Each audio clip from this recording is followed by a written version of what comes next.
Mostly student की यही कोशिश होती है कि वो ज़्यादा मार्क्स का पेपर अटैम्प्ट कर सकें, लेकिन उनको सारी बुक ना पढ़नी पड़े।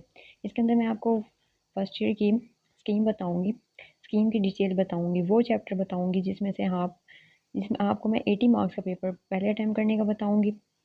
80 मार्क्स के लिए हम लोग ये वाले चैप्टर करें तो आप लोग 80 मार्क्स का पेपर कर सकते हैं। इसके अंदर चैप्टर नंबर 1 होगा, 3 कर सकते हैं, 4, 5, 9, 10, 11, 12, क्योंकि ये वो चैप्टर हैं जो आपको पहले आपने पढ़े भी होते हैं और आपको आसान भी लग रहे होते हैं।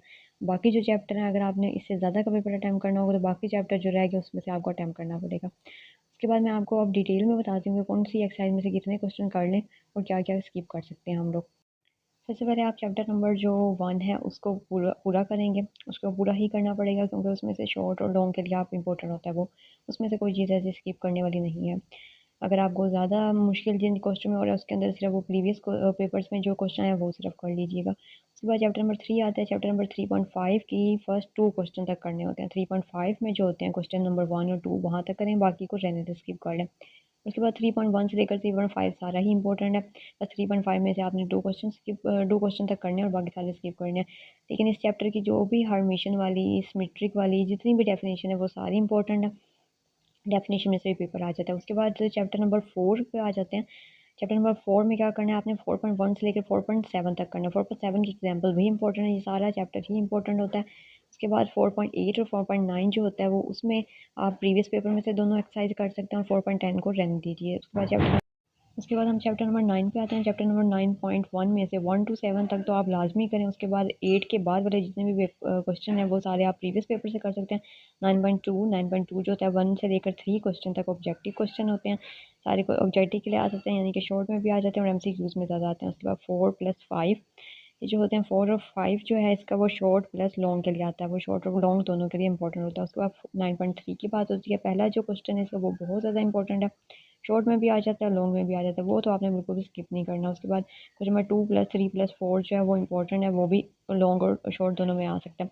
5 और 6 जो है वो आपकी मर्जी है, वो स्किप भी कर सकते हैं, वो इतना इंपॉर्टेंट नहीं होता। 9.4 जो बहुत ज़्यादा इंपॉर्टेंट है, इसको आपने बिल्कुल भी स्किप नहीं करना है, ये शॉर्ट और लॉन्ग दोनों के लिए इंपॉर्टेंट है। उसका चैप्टर नंबर 10 आ जाता है। उसका जो फार्मूले हैं वो सारे इंपॉर्टेंट हैं, उसके फार्मूले और 12 चैप्टर के फार्मूले, इन दोनों के चैप्टर के फार्मूले आपने स्किप नहीं करने, ये लाजमी करने हैं। ये क्वेश्चन 10 और 12 दोनों के फार्मूले वो यूज़ होते हैं क्वेश्चन के अंदर, इसलिए ये फार्मूले भी अच्छे से करिए और फार्मूले करने से ये होगा कि आपकी ऑब्जेक्टिव क्लियर हो जाएगी। उसके बाद इसके अंदर 10.1 करनी है। 10.2 जो होती है वो अक्सर लॉन्ग के लिए होती है और उसके बाद 10 चैप्टर पूरा ही इंपॉर्टेंट है, इसको स्किप नहीं किया जा सकता। चैप्टर नंबर 12 की बात करते हैं। 12.12 ये सारी दोनों ऑब्जेक्टिव और शॉर्ट के लिए इंपॉर्टेंट है। 12.2 में से कभी कभी लॉन्ग भी आ सकता है। 12.3 जो है इसके पहले 7 क्वेश्चन कर लें, उसके बाद 12.8 तक इसको कीजिए और 12.8 जो है वहाँ तक वो लॉन्ग के लिए। देन हमारा चैप्टर नंबर 11 है, जिसमें से हम 11.1 ही सिर्फ करते हैं, जो कि हमारे पास सिर्फ शॉर्ट के लिए होता है और MCQs के लिए होता है। एक शॉर्ट आ जाता है, एक MCQs आता है, 3 नंबर के लिए करते हैं, तो 3 मार्क्स के लिए सिर्फ करते हैं और इसमें से लॉन्ग हमारा नहीं आता। लेकिन इसका एक दो ही फार्मूले इसके अंदर यूज़ हो रहे होते हैं, इसलिए आप ये भी कर लें तो बेहतर है। नेक्स्ट हमारे पास चैप्टर नंबर 6 है।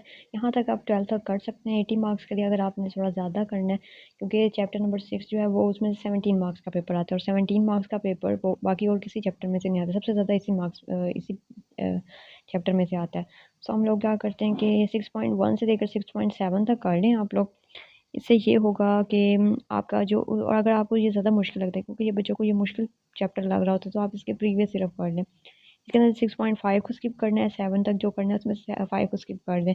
9 और 11 भी हम लोग नहीं करते, आप लोग 6.1 से लेकर 6.7 तक अगर कर लेते हैं प्रीवियस पेपर से, इसमें से लॉन्ग भी आता है, शॉर्ट भी आता है, MCQs भी आता है, इसलिए ये हमें करना लाजिम होता है। लेकिन अगर आप लोगों के इतने आपने नहीं ज़्यादा मार्क्स लेने हैं, आपके पास टाइम बहुत कम है, तो फिर आप यहाँ तक कर लीजिए। और अगर आपने चैप्टर नंबर 2 को ऐड करना है, क्योंकि वो इतना मुश्किल नहीं होता, उसमें से आप क्या करें कि 2.6 तक कर लीजिए।